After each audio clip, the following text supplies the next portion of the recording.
Welcome to Email Einstein, a podcast by Flowium. It's time to start honoring your inner marketing Einstein. Tune in for the data-driven tips that'll make you a marketing genius. Here, you'll find email marketing formulas and tips straight from the brilliant mad scientists at Flowium. It's time for your emails to start earning more money. It's time to unleash your Einstein.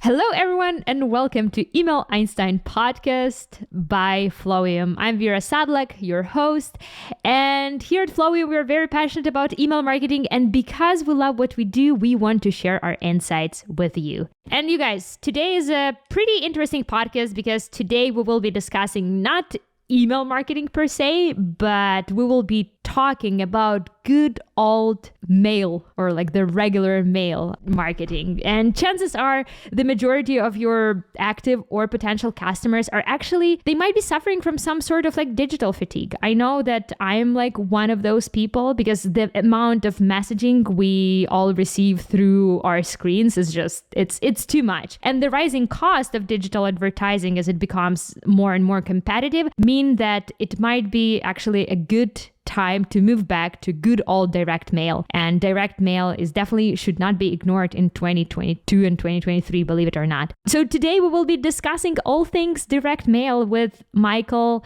Epstein, co-founder and one of the masterminds of PostPilot. For those of you guys who don't know what PostPilot is basically like a direct marketing platform and the platform that made direct marketing and DTC and e-commerce direct mail very easy. And PostPilot makes sending personalized automated postcards and handwritten notes as easy pretty much as sending an email. Michael, say hi.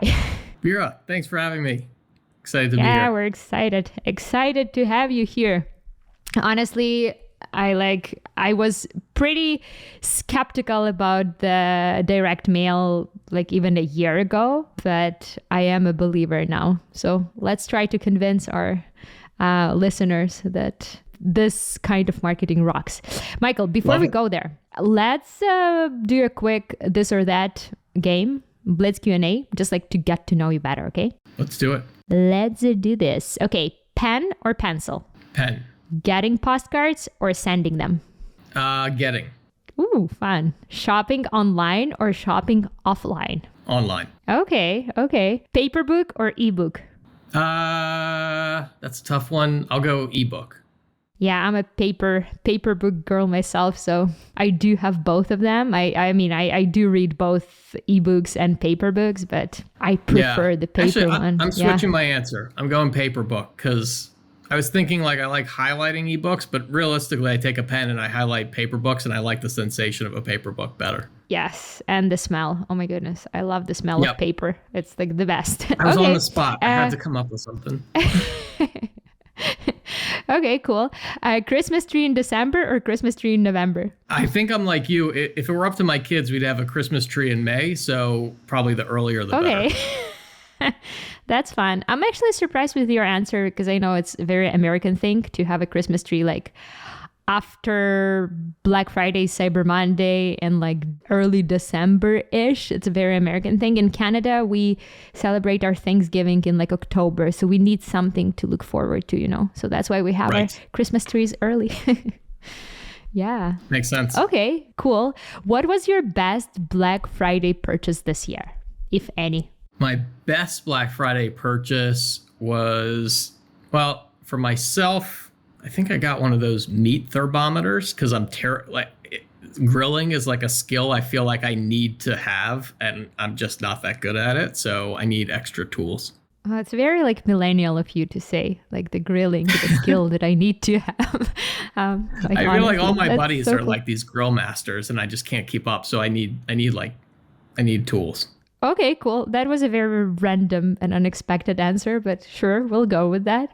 Okay, Michael, if there was like one song played every time you enter the room, what would it be? Ooh, maybe every time I enter the room, I don't know. First thing that comes to mind is like Lenny Kravitz, Are You Gonna Go My Way? It's a good one. It's a good one. And I don't know, have to come up with something. Not a lot of people had that answer, so you probably are the first one. Cool. Okay, so let's talk some direct marketing, direct mail marketing stuff. So what is that for those of us who are still like new to this world? That sounds like, to me, like the direct mail, it sounds very much like something from like decades ago, when everyone had like big boxy television sets and shoulder pads, you know.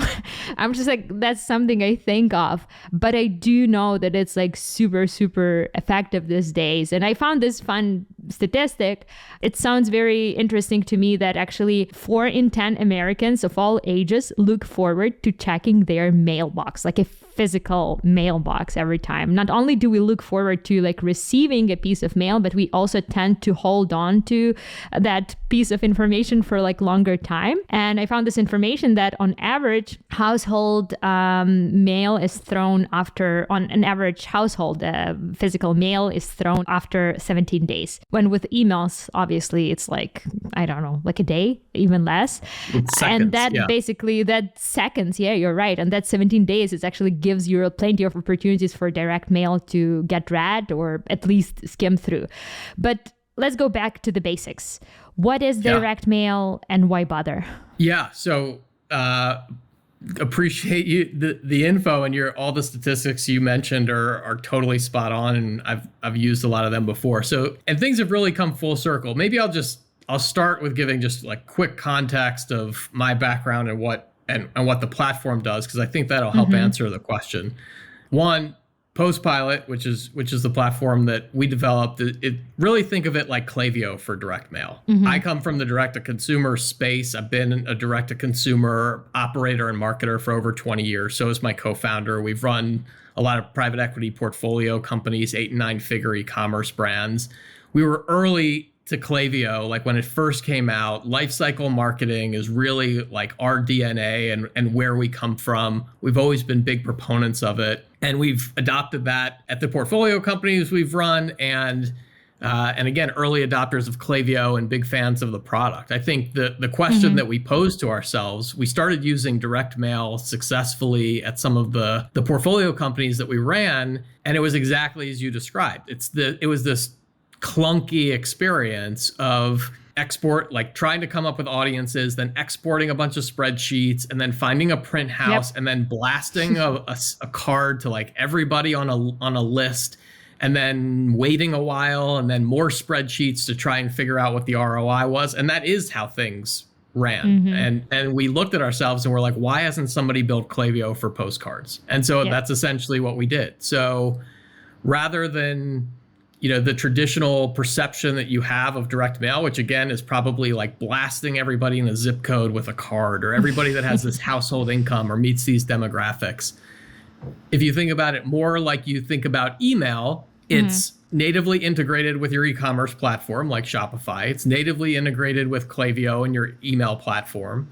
And you can send individually personalized and triggered cards the same way you send a triggered email flow. So think abandoned cart campaign, win back campaign, VIP campaign, cross sells, upsells, like all the core flows that you have in your email program. You can trigger them in the same way you would with our postcards. And then you can supplement that with one-off campaigns. So just like an email campaign where you have a new product announcement or a big sale that you're running, and you want to send that to a segment of your audience, you can do the same thing. And so it's really just a lot different from how you might think of using direct mail, but it's a great complement to your email strategy, because as you pointed out at the beginning, Vira, there's this sense of digital fatigue. And if you look at, average e-com email open rates are typically 25%. That leaves the large majority of your audience. And this is your best audience, because these are people that have engaged with your brand and potentially done business with you that aren't even really seeing or hearing your message. And we're not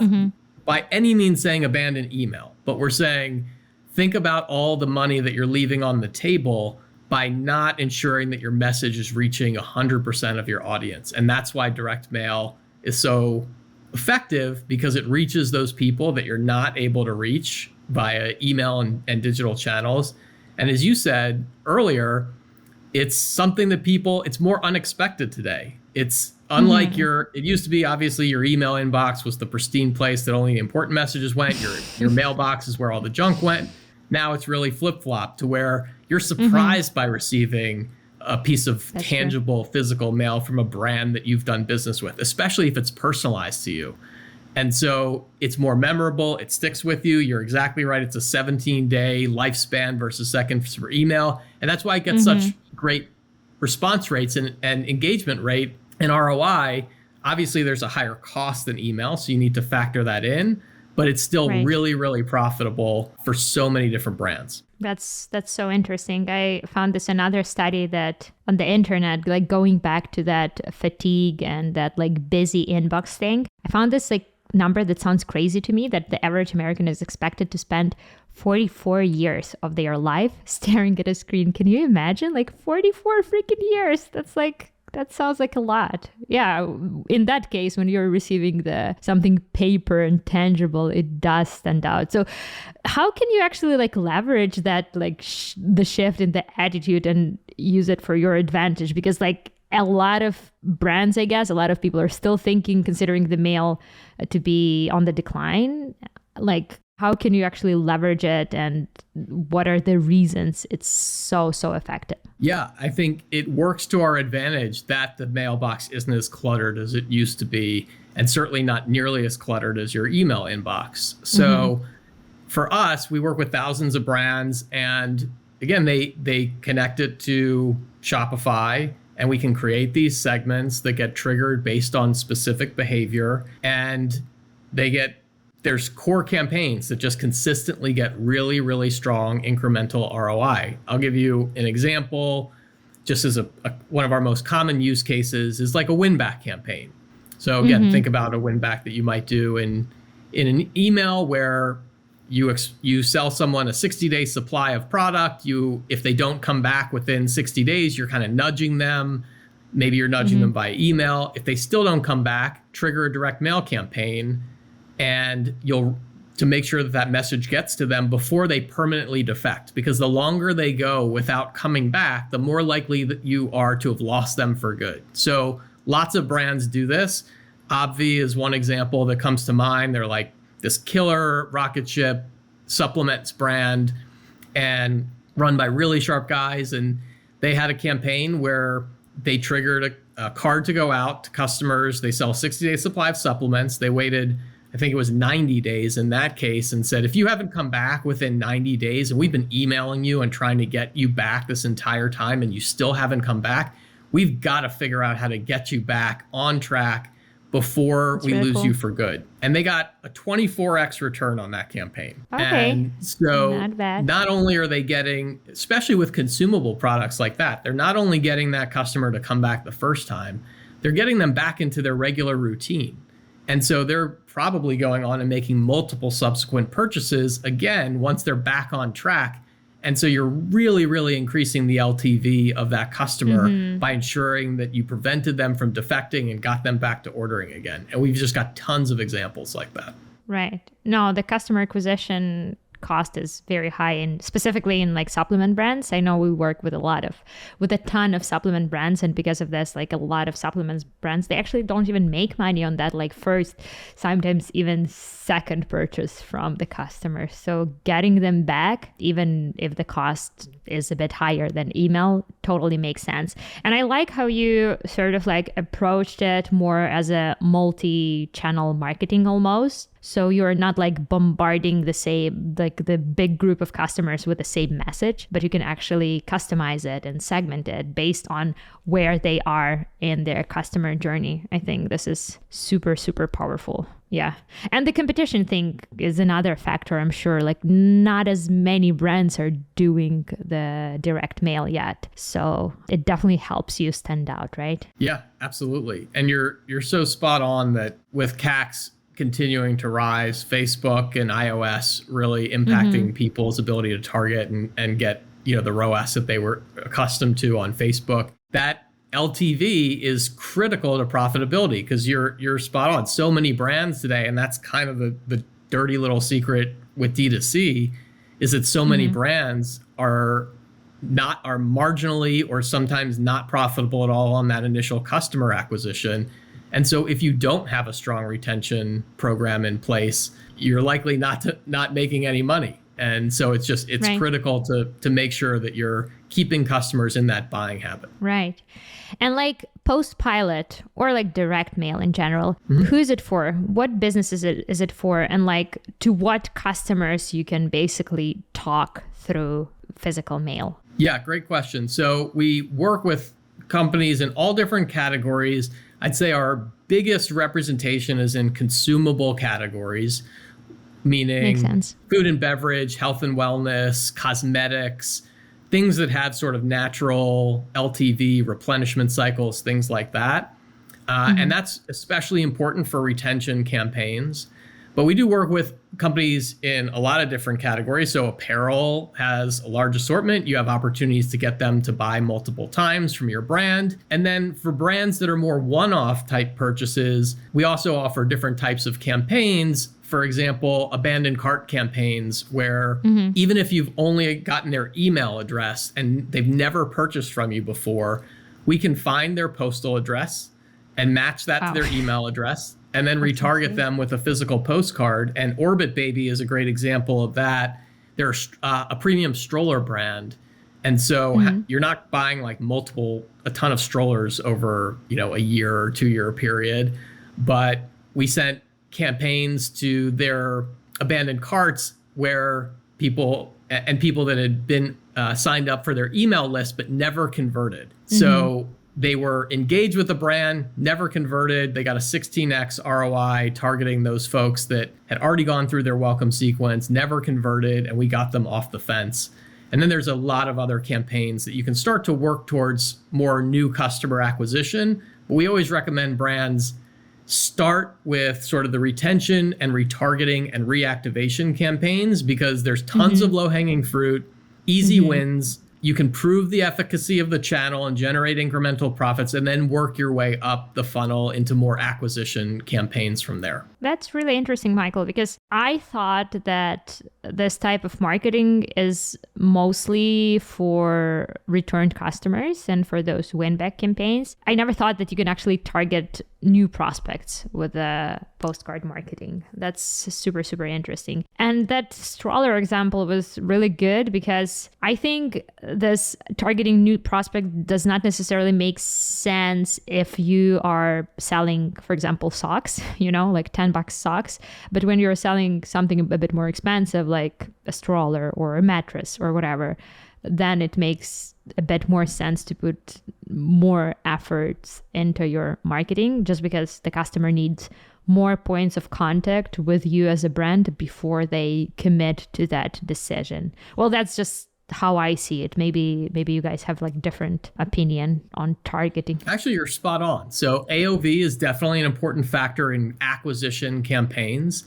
It is hard because even if you got a high conversion rate on the cart, if you're selling $5 or $10 products, that's tough. I mean, you could say the same thing about Facebook today. If you're selling $10 products on Facebook, it's gotten really tough to do that for acquisition. So you're absolutely right. Those high AOV, longer decision cycles can be really, direct mail can be a great channel for that. But yeah, you can definitely target people at different stages of the funnel, from retention, retargeting, middle of funnel, and then start to work your way up to more kind of pure acquisition. But to your point also, I think where brands make mistakes is they say, but I sell socks and everybody in the world needs socks. So if I just blast everybody blast everybody with my offer for socks, I should see awesome conversion rates, right? Yeah. It does not work that way. It doesn't work that way either with email.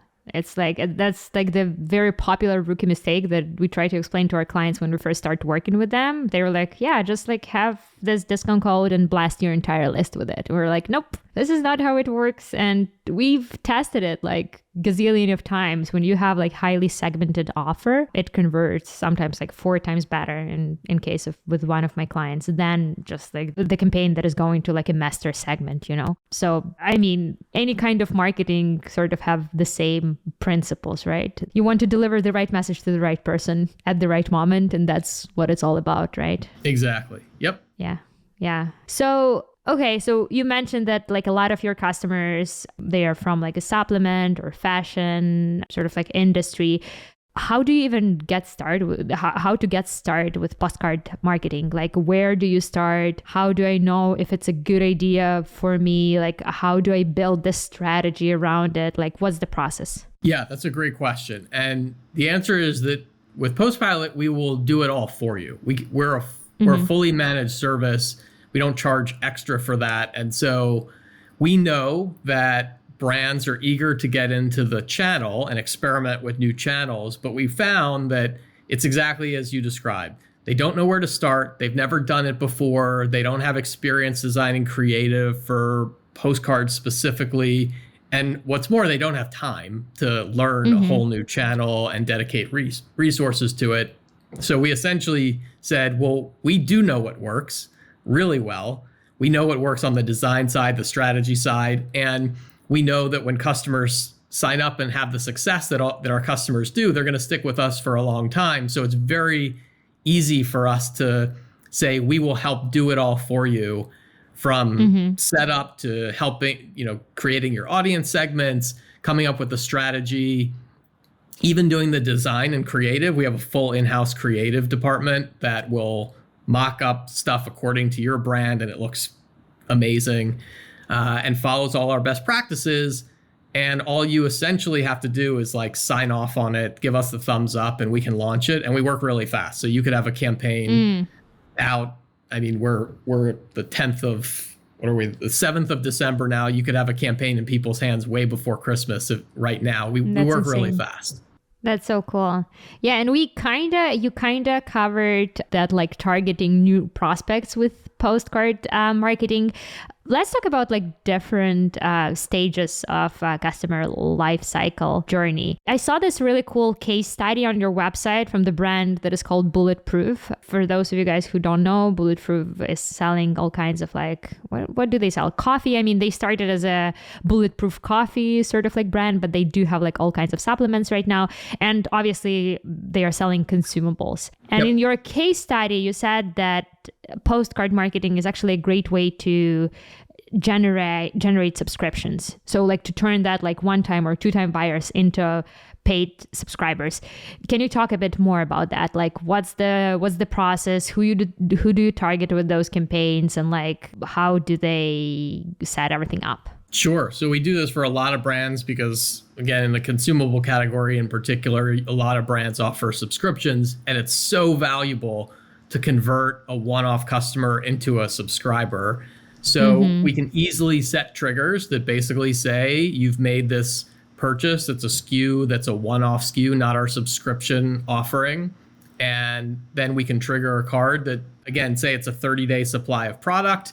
When it comes about time to get a refill, let's send a card that encourages you to convert to a subscription. Often we'll put a QR code directly on the card that can scan, where you can scan it automatically, can set you up with a subscription. We also are going to be releasing a recharge integration and integrations with other subscription apps. So you can also do it on the flip side of, say, this customer canceled, this subscription lapsed, this is a decline. How do we get this customer back onto their subscription? That's another way of managing subscriptions. But to your point, products like Bulletproof, you see this customer bought a one-off product. Let's try and move them into a subscription with an offer. You can save 20% if you get on our subscribe and save plan. Here's a QR code, or here's a code to enter into the site.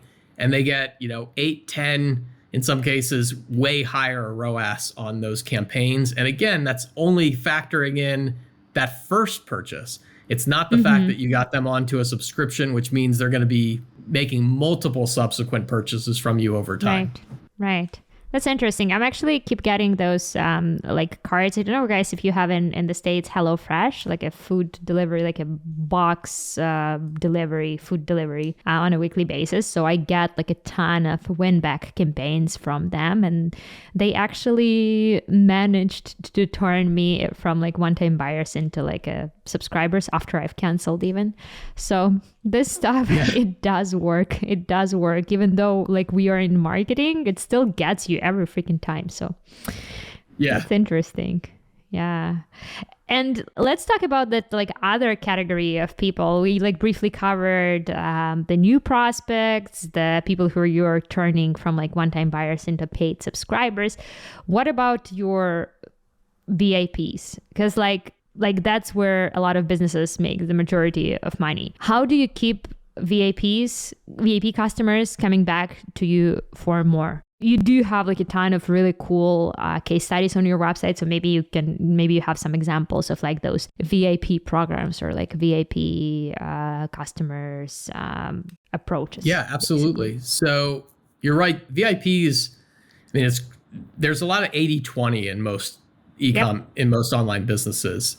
80% of revenue is driven by 20% of your customers, the standard Pareto's principle. And so VIPs it's critical to nurture those relationships and ensure that they don't get off track too. So there's a couple ways that we encourage you to do that. One is a standard VIP win back. So we can segment your audience based on how much they've spent in total, how many orders they've placed, those sort of metrics, and then target them if they, again, go off track, they're not making their regular purchase. Typically, we can go even further back with VIPs and reactivate them. There's another example with OWYN is one that comes to mind. Only What You Need. It's another supplements brand. They went back over a year and a half to repeat buyers and got them to come back at a 10x ROAS. You've got Beard brand, a men's grooming brand, who went back to their customers who had bought at least twice in the past and not bought in the last 6 months and were unsubscribed or unengaged with Klaviyo. They got a 10x return on that campaign. Wow. Four Sigmatic, another brand that went back 3 years, and we broke them up into really distinct segments and said, okay, if we're going to go back that far, we want to know exactly how each of these customer cohorts perform based on recency and frequency. And we showed that particularly among repeat customers, we went back over 2.5 years in some cases, and they still got a positive ROI on that campaign. That customer is long, long gone. To reactivate that customer at that point is super valuable. So that's one way, standard win back campaigns. And then we have handwritten cards. We have robotic technology that literally holds a pen to paper and writes with all the nuance of a human hand. It's not perfectly straight. Received those. It has all the little nuance of human handwriting in a hand-addressed envelope with a real stamp on the front, and it's individually personalized. And so we typically recommend those for more delivering a VIP experience because they're more costly, because they're written on stationery in a stamp with an actual stamp as opposed to a postcard. They're going to cost more to send. But in terms of creating a super memorable, delightful experience for your best customers, especially around now, the holiday season, it's it really endears you to that brand. It makes you unforgettable and really cultivates this loyalty that for $2 to create that type of experience among your best customers, that's a pretty easy call to make. You're not going to be able to get to deliver that kind of experience for that cost, with many other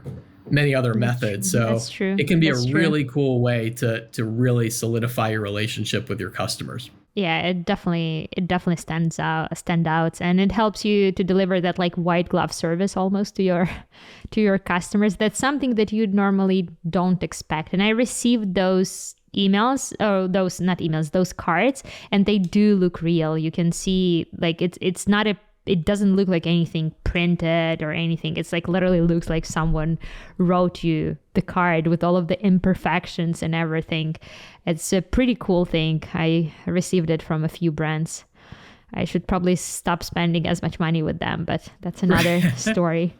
But that's so cool. Yeah. And the cost, yes, $2, it's more expensive than sending an email. But when you think about it, these are the top 20 people who are bringing you the 80% of the revenue or whatever. So that's definitely worth trying. How do you know if your efforts work? How do you know if the campaign or the flow or if their part of the flow were successful? How do you track the campaign's performance? Yeah. So again, unlike kind of the traditional direct mail, which is a bunch of spreadsheets and trying to do this sort of analysis, because we're natively integrated with Shopify, we know when the customer is sent a card, and we know if they go on to make a subsequent purchase. And we also know if they use a coupon code on the card. So we're going to show you all those metrics in a real-time dashboard in the app. You see how many people received that card and went on to make that purchase. You know if they used a coupon code that was on the card. And so you get pretty clear visibility into exactly how that campaign is performing, again, in real time, just through the app. Makes it really easy. Oh, that's cool. That's cool, because it's like really challenging to track this sort of like information. Can you actually like customize the discount codes for the customers, like per customer or like per group of customers? Is that possible? Like, in email, you're doing sometimes like dynamic, but yeah, you can do that? Yeah, so we can actually not only, we recommend using a unique code for each campaign that you send so that you can track that back to the specific campaign. We also support single-use coupon codes. Again, because with our technology, they're individually triggered, individually personalized cards. So each one is printed. We can greet you by name. We could say, hey, Vira, it's time for a refill. We think you're running low. And then we can also print a unique coupon code on the card, so you don't have to worry about that code getting leaked somewhere and polluting your data.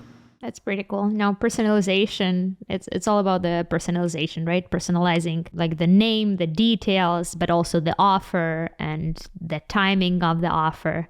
That sounds really cool. It sounds really powerful. What was your favorite campaign that you guys have sent lately? If you can pick favorite, it's like picking the favorite child. I don't know if you can say that, but I know that, man, there are so many, and I'm sometimes skimming through our design queue and just like in awe of some of the stuff that we've sent. There's one that comes to mind that is just kind of creative. There's two that were kind of similar. One was from a shoe brand, and it was for kids' shoes, and they printed on one side of the card one of those measurements, like the foot size measurements. Aww, that's so cool. It fit for a kid's foot, and so that's something that you're going to hold on to. It's like like an actual usable piece of a usable tool. So they're going to hold on to that card and use it to measure your kid's foot size. Like, are you a 2 now or a 2.5 or a 3? That was really cool. And we did for cool. A supplements brand, like a calendar of workout routines. So again, like incorporating these sort of functional, usable elements onto the card. I mean, there's tons of like really cool cards that we send that come from really, really like polished, really, really strong brands that look great. But that was the ones that also incorporated that functional element where they had like a workout calendar. Today you're going to do like lower body. Here's the exercise you're going to do. I thought those were really creative, and the brands helped come up with those. So those were really cool. It's super cool. And I love how you said that this is something that you can hold on to, right? You can have it, you can put it on your desk or something, and you can just like have it and look at that brand. And I remember this number, I saw this number somewhere that before the average American buys something, they need to hear or see the brand something like 80 times. So they need to hear the name of the brand 80 times or see the brand 80 times. The number was like crazy to me, but I mean, it's a good way to keep reminding the customers about your brand and what you do. No, that's so awesome, Michael. Yeah. Well, thank you so much for sharing all of those fun examples. They're so cool. It is fun. I mean, how else are you going to like live inside your customer's home and be in front of their face for that many, that many times for, it's a really cool thing. That's super cool. And I'm thinking even in this like post-holiday time when everything slows down, I feel like this is a great way for you to overcome that post-holiday sales slump, right? Yeah, a lot of our brands actually call it Q5, especially if you're in the health space, because it's New Year's resolution season. Yep. And so for them, it's actually bigger than their Christmas period in a lot of cases. Really? And so they're really active right now looking to reactivate customers. Again, especially those that might have gotten off track over the holiday season, maybe abandon their good habits for a little while. Now it's time to get them back on board and both reactivate some of those customers that have been lagging and potentially acquire some new customers during what is typically their biggest period of the year. That's interesting. Q5, I love it. I'm gonna use this phrase for my clients as well. Well, Michael, tell us, where can people learn more about PostPilot, and if they have any questions or if they want to try the service, how can we find you?